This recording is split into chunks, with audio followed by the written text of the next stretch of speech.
Erich Heneke here. I've gotten the green light to go ahead and start today's session, and I want to start by thanking you all for participating today. I received the roster and attendee list prior, and I know that there are people from around the globe that are participating in this event today.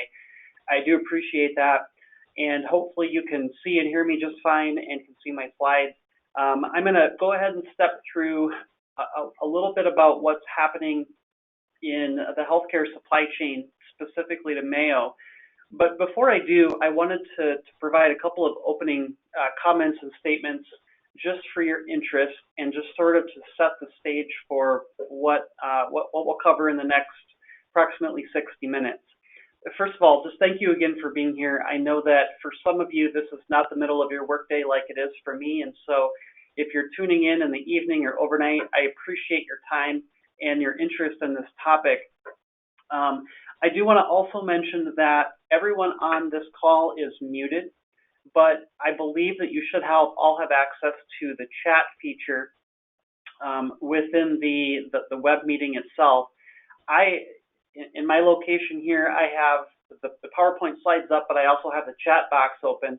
And so as I'm going along through this presentation today, if you have a question, particularly if it's super relevant to the topic that I'm covering, and if you want to go ahead and type it in the chat box, I will kind of scan and just sort of keep an eye on that chat box. If the question is relevant to what I'm talking about right then, and I see it, I will answer it. Otherwise, I will probably scroll back through and see if there are any questions at the end if we have time. So please use that feature, and I will be monitoring it as best I can, and I'll try to catch your questions on the fly. Otherwise, I expect we'll have some time toward the end as well.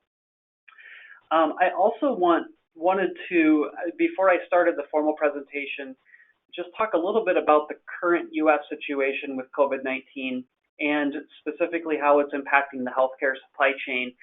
Particularly for those of you who may not be in the U.S., or even if you are, if you're not in the trenches day to day, sometimes it's kind of hard to know exactly what's going on. So as most of you probably have heard and probably understand, the U.S. is currently really the central portion of the pandemic. We are the epicenter. We have the largest number of cases, and it's definitely the hottest within our borders. Now, that being the case, a lot of what many of us consume in the media, whether it's print or television or radio, whatever it is, the media tends to focus really centrally on those hottest of hotspots. And so for those of you who live in the U.S. or been to the U.S., this is a big country. And so while the media's reporting is not inaccurate, I will tell you that the general pandemic itself is not necessarily widespread across the country. So there are certainly cities and areas where it's very bad. But for me, and where I sit in the upper Midwest and the state of Minnesota, things are reasonably stable and things are reasonably quiet, okay? And so that doesn't mean it won't come or we won't hit a peak at some point, but at this stage, that's not necessarily the case. And that's true across the country and probably the globe. So just understand that in the hospital itself, the building is not on fire, to put it in a sort of a rhetorical way. Things are fairly stable and things are fairly under control. Now, that being the case, for those of us who are working behind the curtain in the healthcare supply chain arena, things are quite different. So for those of us that are trying to source critical personal protective equipment and other sorts of supplies into the healthcare supply chain, it's a very different story. And that's what I'm going to step through in the next 45 minutes to 60 minutes and just talk to you a little bit about what's really happening in the trenches. So that is kind of the current landscape. I'm going to go ahead and advance here and just tell you a little bit about myself and what I do at Mayo Clinic. And for the purposes of this webinar, I'm wearing kind of a dual hat. So I have a hat that I wear with the ISCEA as well as with Mayo Clinic, and most of you have probably heard of Mayo before. Some of you perhaps have been to Mayo Clinic before, a fairly well-known organization in healthcare. So first starting with ISCEA, who is really the ones supporting and putting on this program today. I'm the acting program director for the healthcare specific supply chain certification program, the CHSCA, Certified Healthcare Supply Chain Analyst. And so in that role, I have been the primary architect of the CHSCA, both program and the exam and the certification itself. And so that's been an exciting venture for me over the last year. Actually, I believe I just hit my 1-year anniversary with ISCEA. Now, a lot of the information that I'll be sharing with you today is related to my day-to-day job and my really working in the trenches of supply chain management. I serve as Director of Business Continuity and Business Integrity. That's a blended role that really encompasses any type of risk management function within the healthcare supply chain at Mayo, and not the least of which is business continuity. Business continuity being really the potential for a supplier or a supply disruption in the market.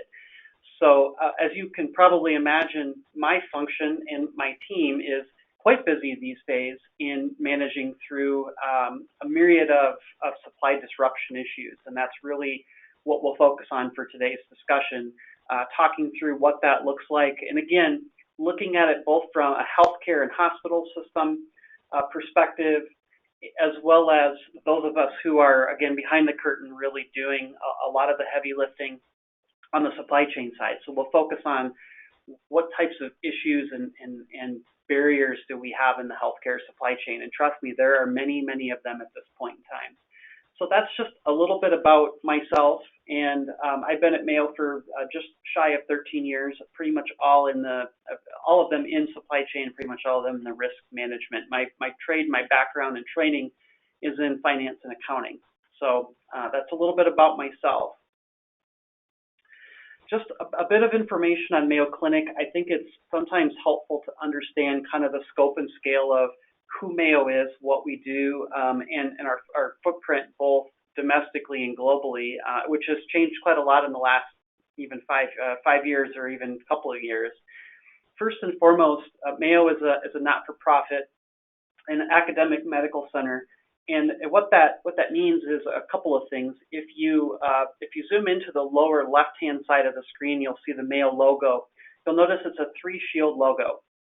Those 3 shields are symbolic of what we do here at Mayo. The first one, and the one that's in the center, is what you all are probably most familiar with, which is the medical practice. So for people who have medical conditions, a lot of times Mayo Clinic represents the last sort of option that they have in their medical care. And so people come to and know Mayo Clinic very, very well with respect to having leading physicians that's providing medical treatment for very, very sick people.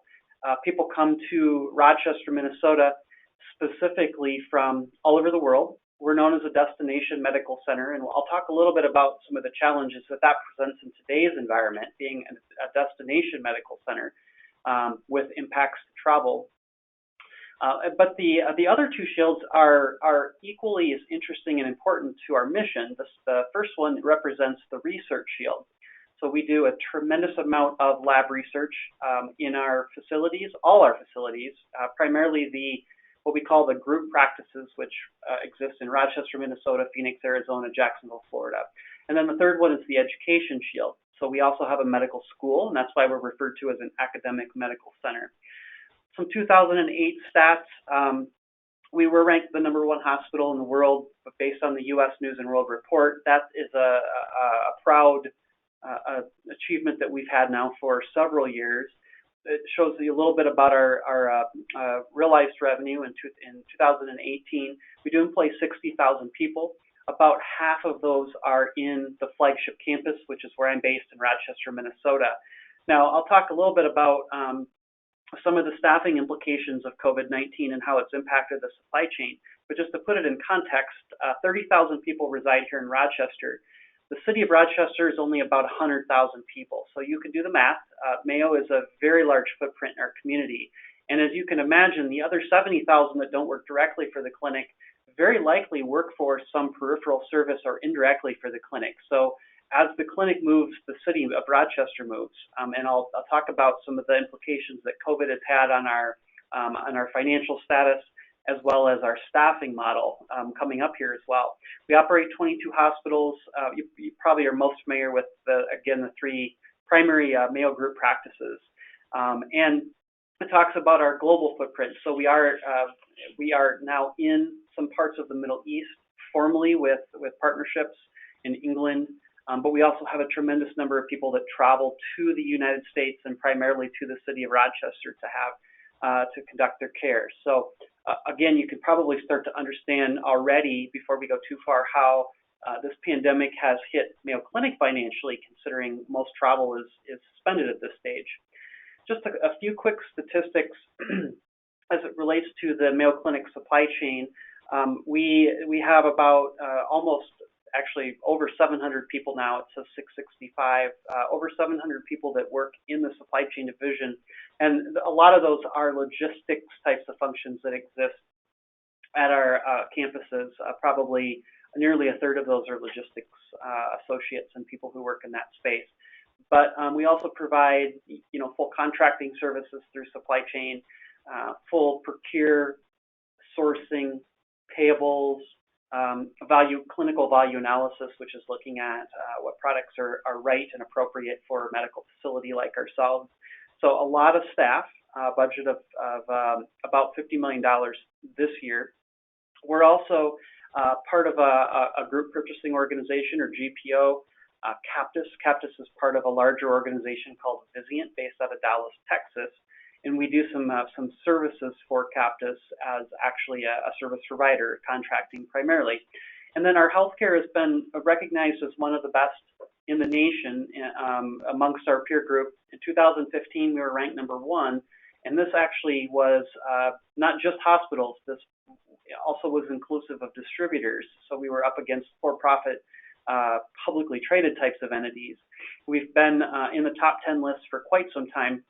And in 2018, we're moved out of the top 10 into a master's class, which are organizations who have consistently year over year been on the top 10, top 5 lists. So very proud of that and our achievements in supply chain. So that's just a little bit of a background on what we do in supply chain, what we do at Mayo, a large organization, well-known organization in the industry. So what I would like to do at this stage is step back and walk back in time and talk a little bit about what has happened over the last, really, I'll say 12 weeks or 3 months from the January 2020 timeframe up to present. And today is, as I look at my watch, April 22nd. Those of us who have been in the throes of this pandemic for now weeks, I'll tell you, we've all sort of forgotten what day of the week it is. Weekdays blend into weekends.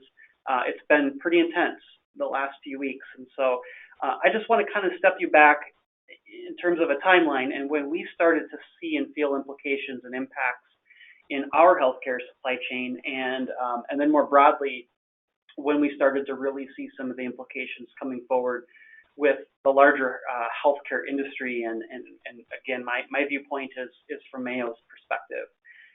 So if we go back in time, as most of you probably experienced, in that early to mid-January timeframe, that's when we really started to get some beginning signals and signs that there was something brewing as it relates to this now pandemic.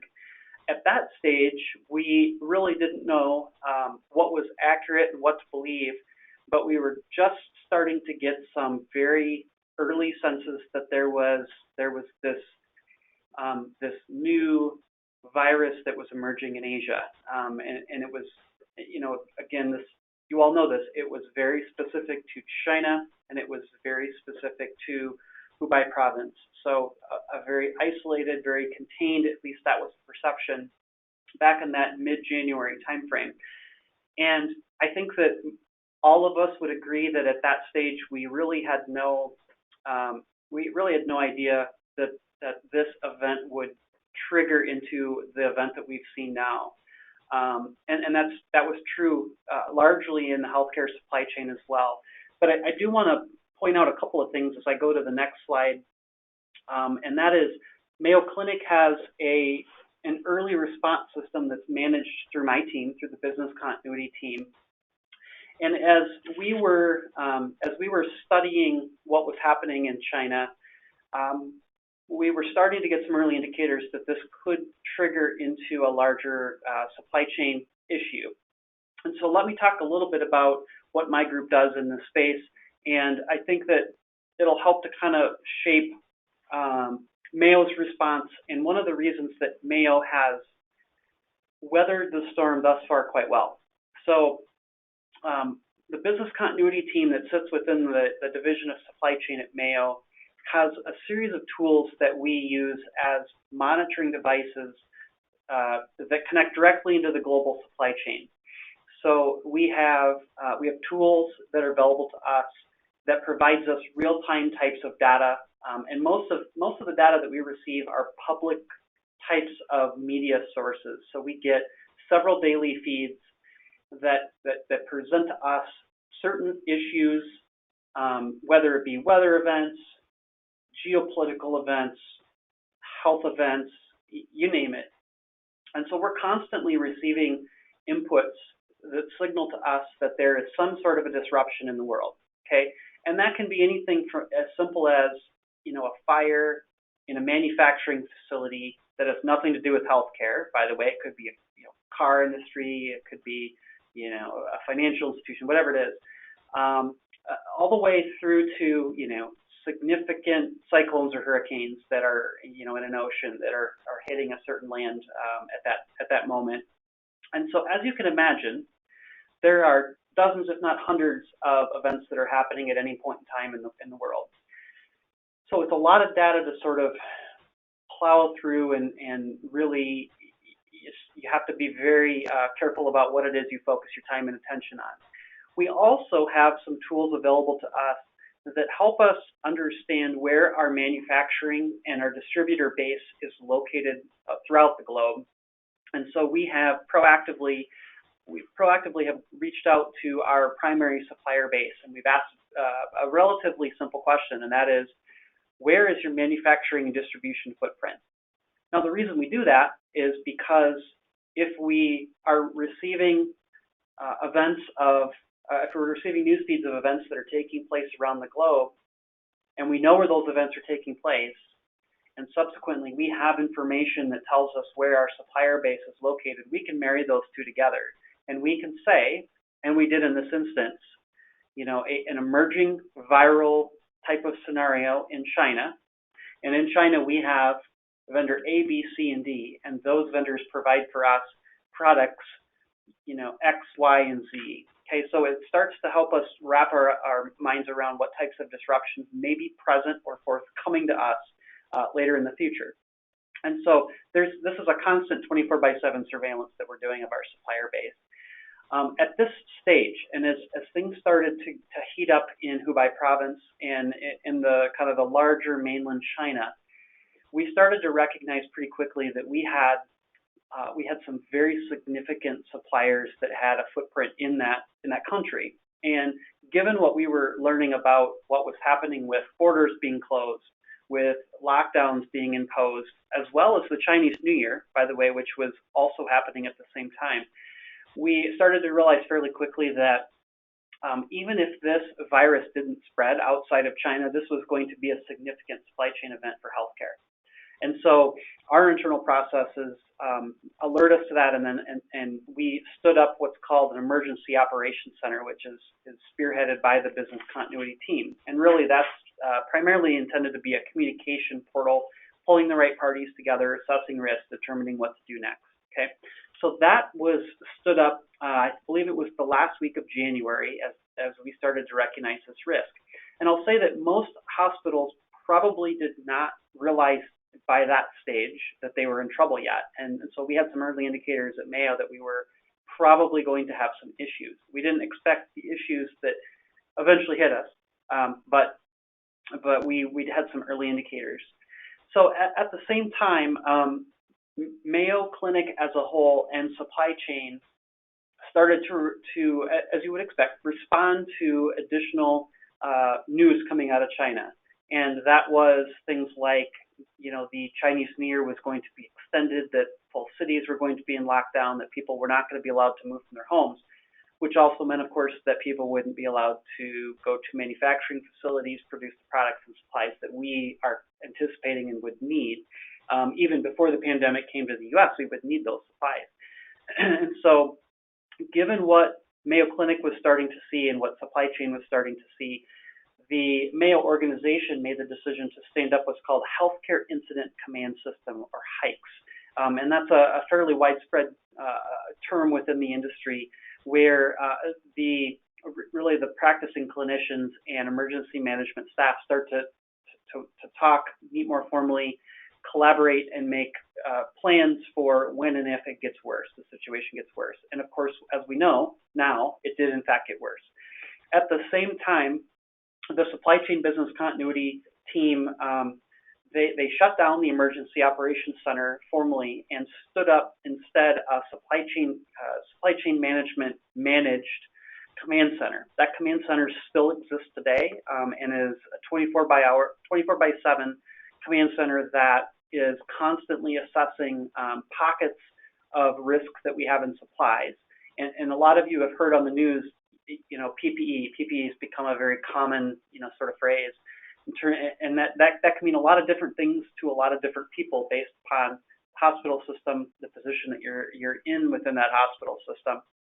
But for us, as well as the healthcare industry as a whole, PPE has been on the news the most and is no doubt the hottest issue in terms of supply shortages. So that command center for us is managing all campuses that Mayo has a footprint within, and is managing a list of PPE products. It's what we call a formulary. It's approximately 200 items. So a lot of times people don't realize the size. When people talk about PPE, they hear a lot about masks.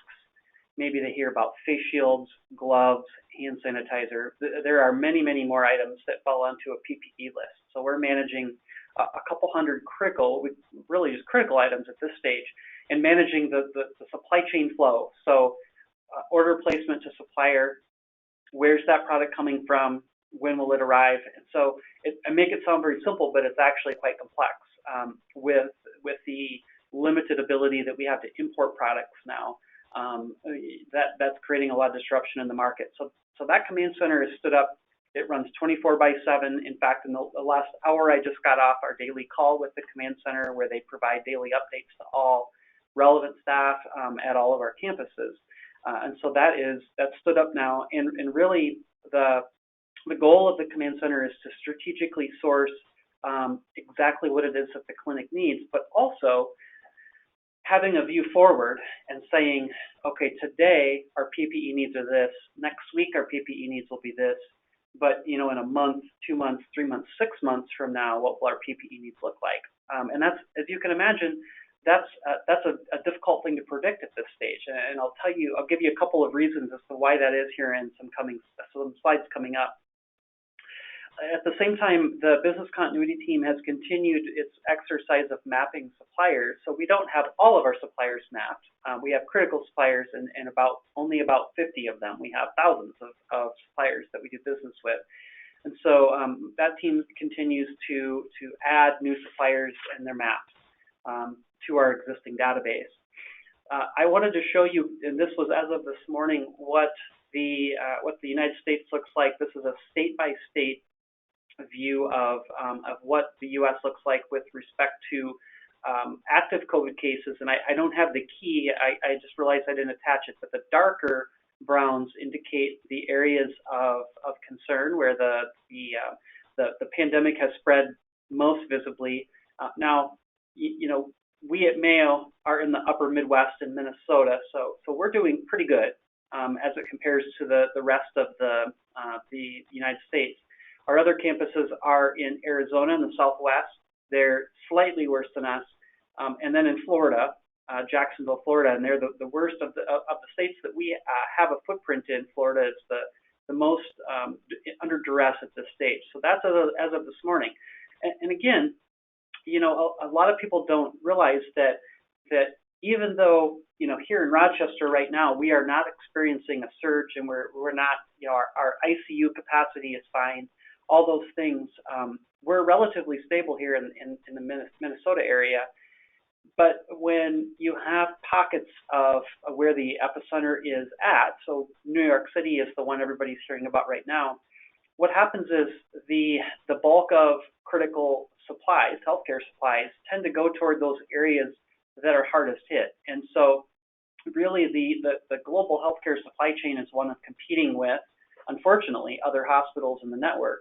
And so sometimes the areas that are least impacted receive less supplies, or the ones who have less negotiating power or are smaller get less supplies. And so that, what you hear in the news about physicians, frontline nurses, using PPE that is in fact not PPE, a lot that's true, and that's because of the relative purchasing power of those organizations may be less, or they may be in a lesser of a hot zone right now. So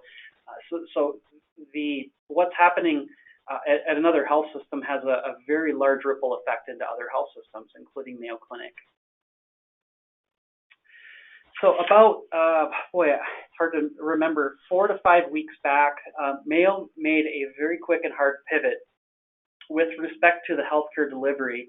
And as most of you are aware, regardless of where you're at on the globe, a lot of governments have softly, or in some cases in a hard manner, closed down organizations that, a lot of those that we know and love, restaurants, other types of entertainment venues, you name it. And unfortunately, the healthcare sector was not spared. And so what happened was, I can speak to the state of Minnesota where I live. The state of Minnesota essentially shut down any kind of an elective procedure that a hospital, a dental office, really anybody in the healthcare vertical, what they do. And so what that meant was our facilities basically went dark in a lot of circumstances. Now, if there was an emergent surgery, if there was something that had to be done, ERs were still open. If someone was having a heart attack, yes, they were served. But people who may have had a knee replacement or a hip replacement, or needed some sort of an elective procedure, all canceled. Okay, so there are large areas of our organization, even still today, that are dark. There's no one there, and there's no patients being seen. And so what that meant was the clinic had to very quickly pivot and make some changes, and a lot of that was implicated through telemedicine. So those types of interactions that could be done virtually were moved to virtual. Well, in an organization that had done some, although not a lot, telemedicine up to this stage, you can sort of start to think about the supply chain implications. So, did we have the right IT infrastructure in place? Not really. Did we have the right medical products for someone to be able to practice in that way? Well, not really. Our medical products were aligned to the face-to-face human-to-human interaction in the same room. And so immediately the supply chain was impacted with respect to the suite of products that we needed to offer physicians. Products that we were consistently using, we no longer used, and so they started to collect dust. Products that we had not used prior, because again, we didn't do a lot of telemedicine, some, not a lot. Those products became key types of critical products that we needed to source. So as you can imagine, that was a dramatic shift for Mayo, but at the same time, the supply chain had to react and respond to that. So a very difficult challenge. And so, again, challenges not just for supply chain, but also, of course, for the practicing physician who had never done that before. The other issue that we had to deal with, particularly around PPE, was delivering the message of conservation to our practicing physicians. And what that means in our world is that you change your practice procedures in order to use less product, the least amount of product possible if you can. And so that created a fair amount of churn in an organization that's accustomed to having adequate supply, timely supply, and so asking frontline physicians and nursing staff to reuse a mask, for example, or to make their own cloth mask, which is happening in a lot of healthcare organizations even today.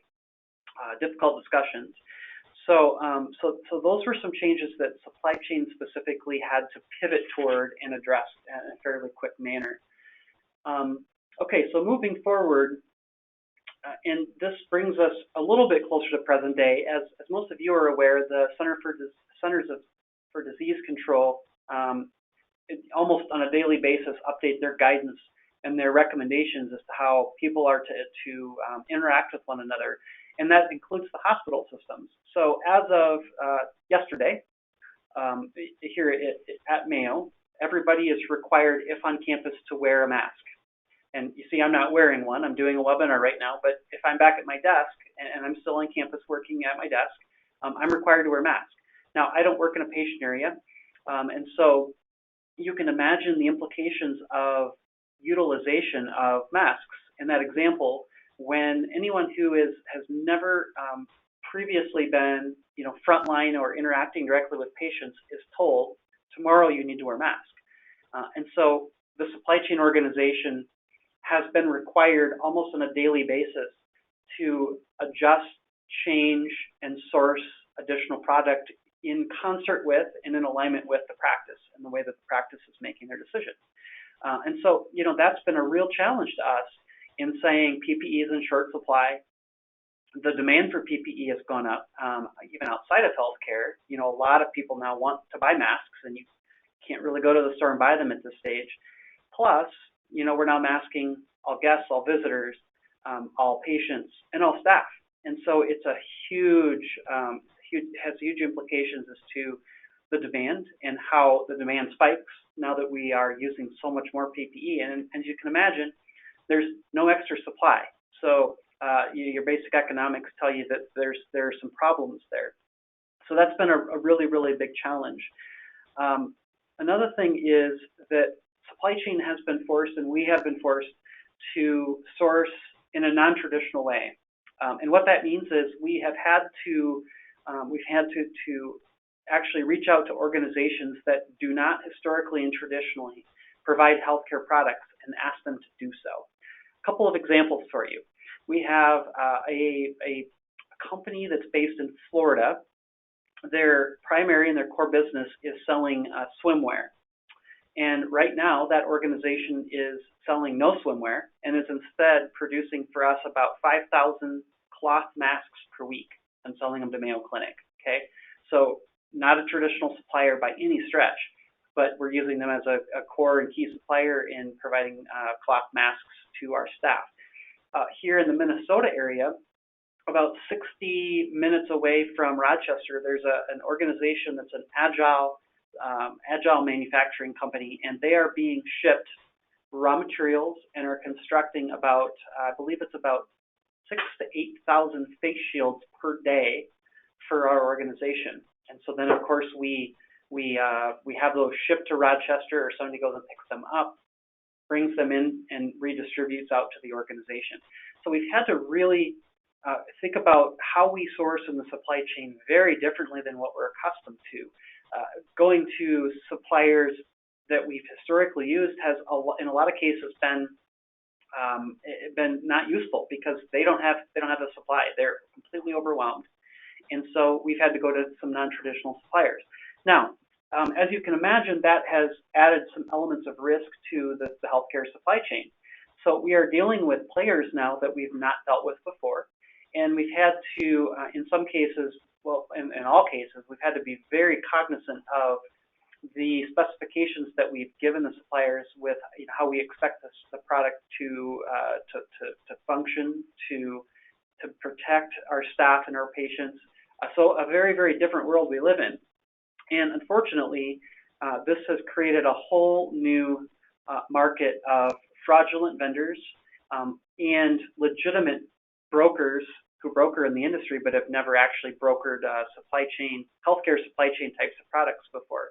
We heard last week, I won't mention names, but we heard last week that a hospital that we're affiliated with, it's not a Mayo Clinic hospital, but we heard that one of our friends nearby sent about $3 million to a broker to prepay or pay part of a shipment for some PPE, and the PPE never came, never arrived, never showed up.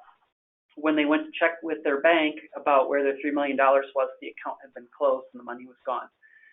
So unfortunately, there is a lot of that happening even now as we speak. And I mean, I'm not even involved in sourcing, and I get probably 3 to 5 inquiries cold every day of somebody who has PPE or has a friend in China who knows someone who can get us masks or whatever it might be.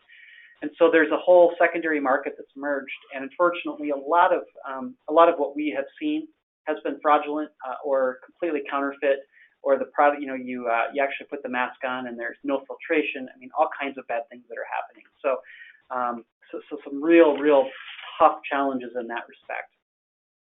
On top of that, we have seen a fairly dramatic shift in the U.S., and Mayo has not, unfortunately, has not been any different in this respect to a work from home type of environment, as a lot of our state governments have put into place shelter in place or stay at home orders, and only essential staff is allowed to leave for very specific types of things. And so here in Rochester, there are, as I mentioned, 30,000 people. The best estimates are that about 2/3 of those are now working from home. And in a traditional sense, healthcare is all about personal interaction. It's about a physician to patient interaction, and that is a very intimate interaction that takes place, and that's true of our culture. So imagine now moving about 20,000 people from a traditional office environment to a work from home environment, and all of the supply chain implications of equipment, all of the implications of the IT help desk, and and how all of those sorts of things sort of work out. So there's just an overwhelming need for laptops, for webcams, for phone devices, and then all the concerns around will the network hold? Will the local cable company be able to support the excess capacity? Kids that are now home from school, they're online, and all those sorts of things. So very, very tricky. And then of course for supply chain, we had an active command center that has been stood up for weeks, and now we've asked most of those staff to work from home. There are a few of us here. This floor that I sit on is about 350 people on a normal day. We're down to probably less than 15. And so we're asking people in a really intense command center type of environment to work from home and work in that capacity. So it's been a real challenge to us in supply chain for doing so. At the same time, supply chain has had to keep pace with what the organization is doing, and so we've had to constantly shift and reprioritize our strategy in terms of how we support the practice. Ultimately, as I said at the top, we're the ones behind the curtain. We're not frontline. We're not the ones testing patients. We're not the ones in the ICU. We're the support. And so we've had to do a lot of reallocation of our resources and really take a step back and say, of all the functions that we do in supply chain, what are the most critical at this stage? And so we've had to take staff in some cases away from their day jobs and place them in more critical types of functions, things like sourcing, things like logistics, things like payables. Myself, I'm on the leadership team, the executive group, and supply chain. My day-to-day job is risk, but I sign myself up and I'm on call for second and third shift inventory management functions, because the really tricky thing is, and I'll talk a little bit about financials here in a second. We know we're going to have to do more work with less people, and I'll chat about that in a second. But the problem with this virus is that it only takes one person to infect a whole group. And so if we end up with someone that's sick in logistics, for example, and we have to get those critical supplies delivered, that can wipe out a whole work group. And so now we have to find people to fill back in those roles if and when the pandemic does hit them. So, really challenging in that respect, and asking people to do very, very different work. The other really challenging thing is the financial implications to Mayo. As I mentioned, primarily all of our elective procedures are completely dark and not taking place at this stage. we rely on elective procedures to make money and to pay people. And so some of you who are maybe closer geographically to Mayo have heard that the organization itself has suffered severe financial losses in the last 30 days, and we expect it to go on for the next 3 to 4 months. So what that means and what that's meant to us is that we and actually a lot of our peers, and I think many more coming, are experiencing widespread furloughs, decreases in pay and/or layoffs. And so, we've got this just, severe crisis. We've got a function that's critical to the healthcare industry, and unfortunately are in a position where we have no option but to make staffing cuts on top of it. And so that is a real difficult issue that we're dealing with. And for us, the really difficult pieces will be coming in May, June, and July, in terms of where we'll see severe staffing implications coming forward. So it's just sort of the icing on the cake, so to speak, in terms of what we have coming next. The other really challenging thing is organizationally, and we're not alone. Organizationally, we want to open back up our elective surgeries as quickly as possible. How you do that with less staff and with with there being such a large glut of issues with supplies coming forward, how you scale back up is extremely difficult. We would love to open the OR tomorrow and open it up wide and open up all the calendars, but if we don't have enough PPE just to address the COVID patients, and that's been a struggle, then how can you possibly expect to begin doing elective surgeries again? So lots and lots of coordination that's required in actually doing a slower ramp up than what we would prefer, only because it does us no good to ramp back up to 100% capacity and not have the supplies to support it. So that has been a very big challenge to us from a financial perspective. We expect that to continue. A couple of things related to where we're at today, and then I'll talk just a little bit about kind of the future and what we see coming forward in the next several months, maybe years. As of today, as I mentioned, we still have our 24/7 command center stood up. That, it's very interesting. We have daily calls with the command center. Everybody's remote for the most part. And I read a quote a couple of weeks ago that said, during a pandemic such as this, and I felt this myself, you either feel like you're overreacting or underreacting constantly. You're in one of those two positions. There's either a crisis that you're dealing with and you're overreacting, or there's a sense of calm and you don't know why. And it's almost a worse feeling, of feeling like you're underreacting because you feel like there's something else coming and you just don't know what it is. And that's been the true nature of the command center. There are some days that we feel really good about where we're at with PPE. Everything's green. We feel great. And then there are other days we feel very much in stress, and we feel like there's going to be a disruption to care. Unfortunately, there hasn't been. I'm happy to report that for us at Mayo, that as of today, we are in green status for our PPE suite portfolio of products. We feel okay. That changes hour by hour sometimes, and it's a constantly evolving situation as the practice changes what it's doing throughout the day. So that's good. But I'll tell you that that's not widespread across the United States. There are lots of areas and lots of hospitals that are in dire need they're even happy to take donated product at this stage. So really, really challenging in that respect. So what happens now? This is a really difficult situation that we're all in right now. And I think that sometimes as human beings, the worst part about a situation like this is that we simply don't know what's next. And we have no crystal ball here at Mayo. We can't predict the future. There's a lot of unknowns. What we do know is that we're in the epicenter right now. We're probably in the worst situation that we're going to see. But we also know that there's probably a strong probability that we see waves of this occurring for quite some time. So we may keep the pandemic at a manageable level, but the second that we release some of the stay-at-home orders and we allow people to sort of freely mingle again in the community, that it's likely that this is going to just reemerge. And so there's a lot of work being done on modeling and trying to determine what's next. Where do we expect the next pinch points to occur in the global supply chain, the global healthcare supply chain, and how do we strategically start to source for those products now? And that's a really, as you can imagine, a difficult model to really know because there are so many unknowns in the model itself.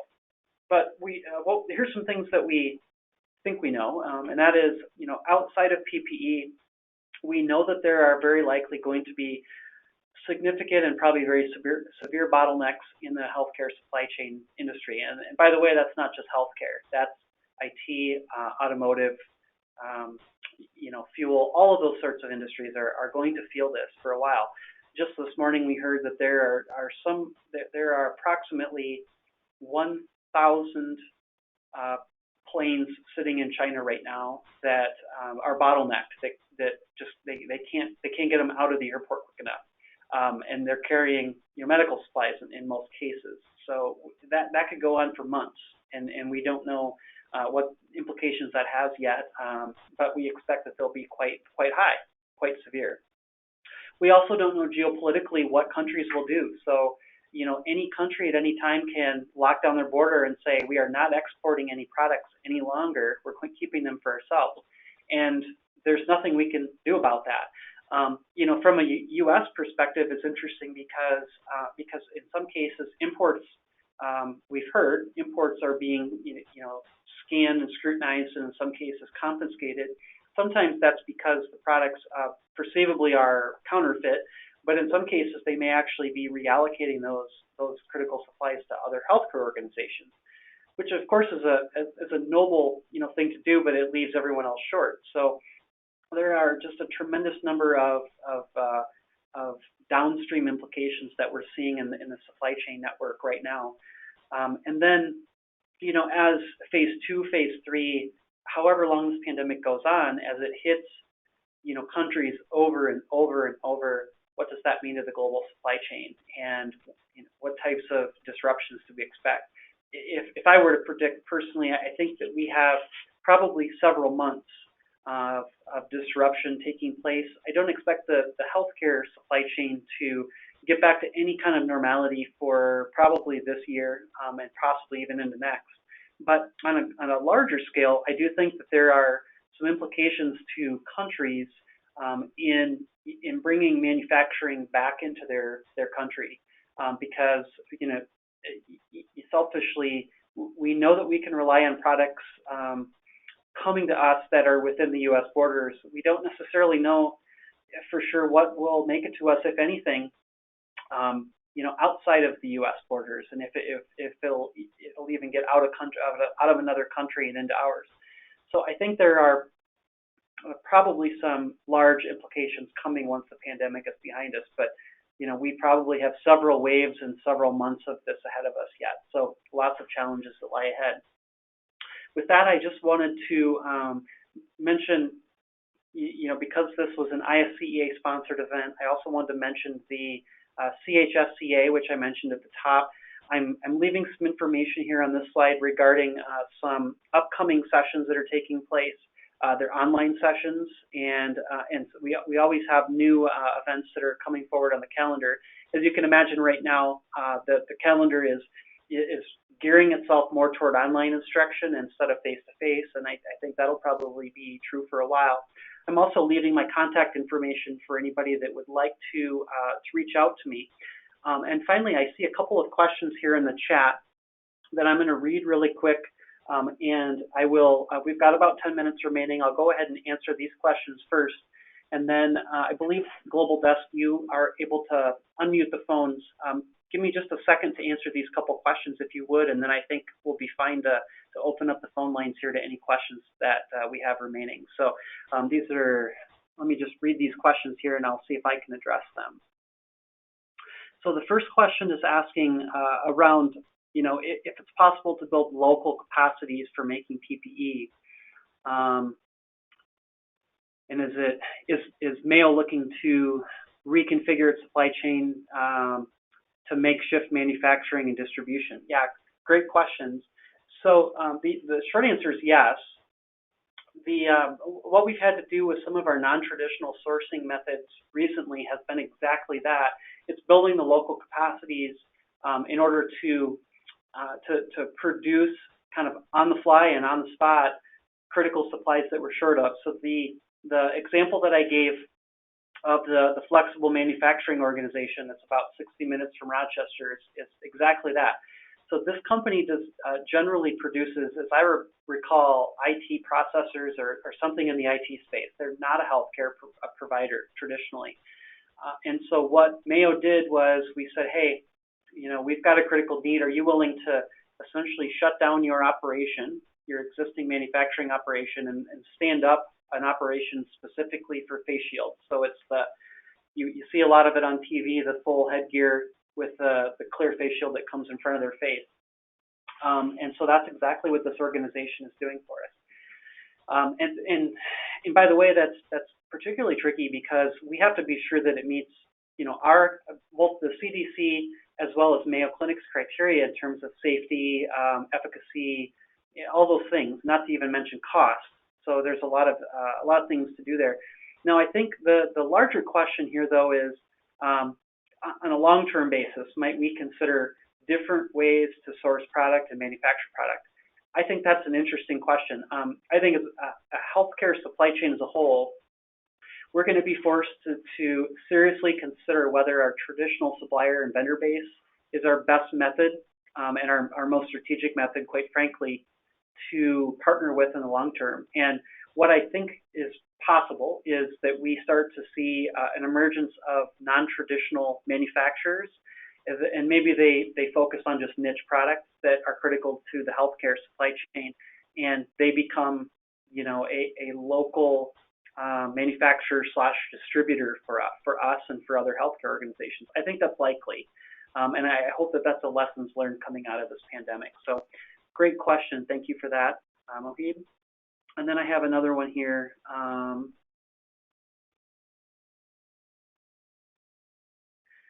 So the question is dealing with, should we be reaching out to humanitarian, emergency, or health management experts for advice? So my answer here is somewhat mixed. We do have good partnerships with humanitarian organizations and emergency organizations. What we typically see, though, is, as I showed you the map earlier of the U.S. and where kind of the hot spots in the U.S. are. Typically, those resources tend to gravitate toward those hot spots. And so if you're in a place where Mayo is right now, which is not really an epicenter, a lot of times those resources are difficult to get a hold of. Now, I will say that what we've seen is sort of an interesting response from just the community as a whole. We've seen people who, have never probably set foot in a hospital except for as a patient that have started to, acquire sewing machines, fabric, and make masks and just drop them off voluntarily at our facilities for our staff and patients. We've actually seen a lot of that coming forward. We've seen, construction companies, for example, construction companies that use, masks, filtration masks for on-site types of construction projects, come with pallets of face masks. And although they're not equivalent to the face masks that we use on the front lines, they are still, in some cases, sufficient for even for folks like me who don't work in a patient area. So we've seen, a lot of organizations reach out in that respect. But as it relates to some of the larger organizations, a lot of those organizations right now are so strapped for resources because they're focusing efforts on sort of the larger, New York City, Detroit, Chicago, those areas. Let's see. Next question I see here. So the question is asking about how somebody who working in healthcare can handle the customer requests and supplier issues. Yeah, that's a difficult issue. So what we've had to do in our healthcare supply chain is to reallocate a significant amount of people who would otherwise be doing completely different functions, and really putting them into a sourcing and vendor management type of position. And these are not people necessarily trained in how to have vendor interactions, but we've had to really, put on our heads the whole staffing model of how we staffed our supply chain, and it's been very difficult because, and I think this is really what the question is addressing. You've got customer needs that are constant. You're constantly being pulled. I need this. I need this. I need this now. This is an emergency. And then on the other side, you've got a myriad and actually a large variety of suppliers. Some are saying I have no product. Some are saying I've got all this, I've got all the secret supply sitting over here that I'll sell you for, twice the normal cost. And how you manage that is really key. And so the best advice I can give is to dedicate and allocate probably double the amount of people you would normally have interacting with suppliers and sourcing, at least for a while, and expect that that's going to be a key function you're going to have to staff and resource for quite some time. I think that's going to be a resource constraint probably for several months down the road. So be ready for that. So I have a question here from Saudi Arabia. They're facing a lot of issues, pressure from customers, how to manage and how to deal with those. So I'm not sure if that was a question. Oh, how do we manage the issues which will arise? Yeah. So a similar answer to the last one. The thing I would recommend is for the purposes of how we've communicated both to staff and also to the practice, to the physician and nursing staff.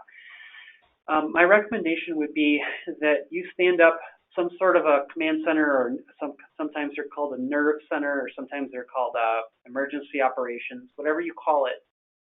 And I would recommend that you triage communication from that command center. So you have one or two people whose full-time jobs are to communicate both inward and outward the key messages that you need to communicate back to the organization.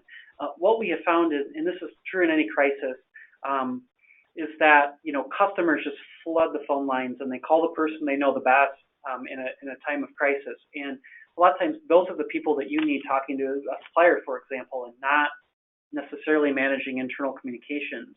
And then the other problem is, in a crisis, one person may get one answer, another person may get a different answer, and so all of a sudden now your communications become sideways.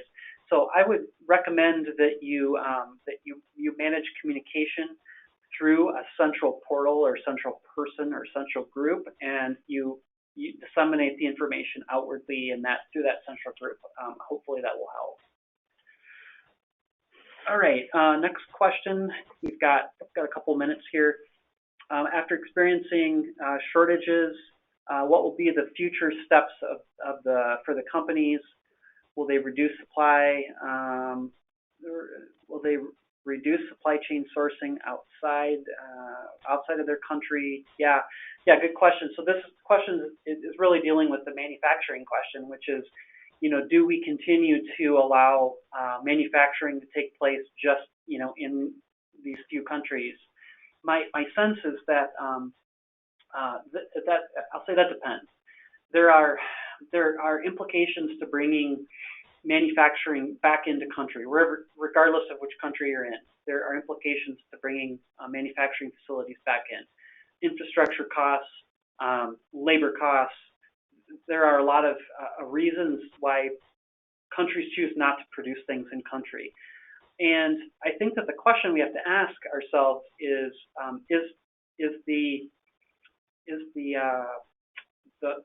perhaps the higher price point for supplies, is that worth paying, but also having the stability, at least a higher level of stability in being able to source your supplies? I don't have an answer to that question. I can tell you that the reason that manufacturing facilities exist where they do is largely price driven. And so I think that countries and healthcare organizations are going to have to really think long and hard about whether or not they continue to rely upon the sources of manufacturing where they exist, or if they decide to bring them back in country or even in-house in some cases, which is what one of the earlier questions was really addressing. Do hospitals, do they choose to manufacture some of their own things? And I think that's a high probability in some cases. So we'll see where that goes. I'm hoping that our memory of this pandemic isn't short, that once we get past it, we don't forget how painful this has been now, because I think there's a lot of lessons learned here that we can change favorably the healthcare supply chain. So I see we're at the top of the hour. I just wanted to see if there were any other questions. There's one more question related to cash flow. I'll address that, and then I think I'll close if that's okay. So thank you for the question, Yusef. I appreciate it. The question is regarding how we're managing cash flows, and especially with the reduction of revenue and our suppliers sustaining credit facilities granted to Mayo. Yeah, so cash flow has been a really tricky one, and understand that a lot of what happens with cash flow is outside of supply chain. So it's it's a finance CFO type function. But here's what I can tell you: there are several things that have taken place to help with cash flow and as well as staffing. And our leadership came out about 2 weeks ago, and as I mentioned, widespread furloughs, no layoffs at this stage.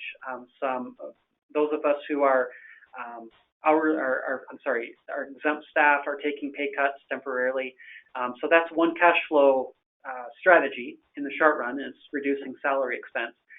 But I'll also tell you that in the U.S., and I can't speak for other countries, but in the U.S., there has been a fair amount of government subsidy available, in the form of emergency funding and those sorts of things. And while that sounds really nice, the reality is that it's a lot of paperwork. It's a lot of, being able to document costs, lost revenue, etc. The one thing about working at Mayo, and I'm very fortunate in this respect, is that Mayo has, by and large, saved. Like a lot of us, saving for a rainy day. Mayo has been the same. The bad news is our financial losses, even with the staffing reductions that have taken place, will wipe out the last 10 years worth of reserves that we have built up in profits. And so from a cash flow perspective, there are a number of things that we're doing, staffing being one lever to pull. We're pausing on really any construction that's taken place, any long-term projects we're pausing on to save cash. We're also delaying some of the retirement types of things that organizations offer in the form of pensions and 401ks, 403bs. So those things are being paused for a while. And then there are some other things that we can wait to pay that the government has allowed us to do. Actually, to your question around suppliers and are they offering credit lines, I would say it's quite the opposite. Most suppliers are worried about hospitals that are less financially viable and stable as Mayo is, and are actually tightening credit terms in a lot of cases. What we're seeing with PPE specifically, and in particular with third-party brokers that have emerged in the market, a lot of them are requiring us to prepay at least half, if not the entire shipment amount, and so it's not helping cash flow whatsoever. It's the opposite effect. I hate to say this, but I think there are probably a number of hospitals in the next 1 to 2 quarters that will become insolvent, and I don't believe Mayo is one of them, but I think smaller hospitals that have less cash flow, to your question, are going to suffer financially very harshly, and it'll be interesting to see if this turns into a similar situation as the banking industry in 2008, and what happens if the hospital becomes insolvent, what happens. So I think there are some really, really difficult roads ahead of us before we come out of this, and I'm hoping for all of you that are listening in today that you're surviving, you're getting through it. I think we've got some difficult months and hopefully not, but possibly years ahead of us. So I'm hoping the best for all of you as well. So with that, we're about 5 minutes past. I'm going to go ahead and conclude at this point. I'd like to thank the ISCEA Global Desk for setting us up today, and thank all of you for participating and coming today. I appreciate you being here, and I'm happy to connect with you via LinkedIn or send me an email anytime. So with that, everybody have a great rest of your day or evening, wherever you are. Thanks again. Bye-bye.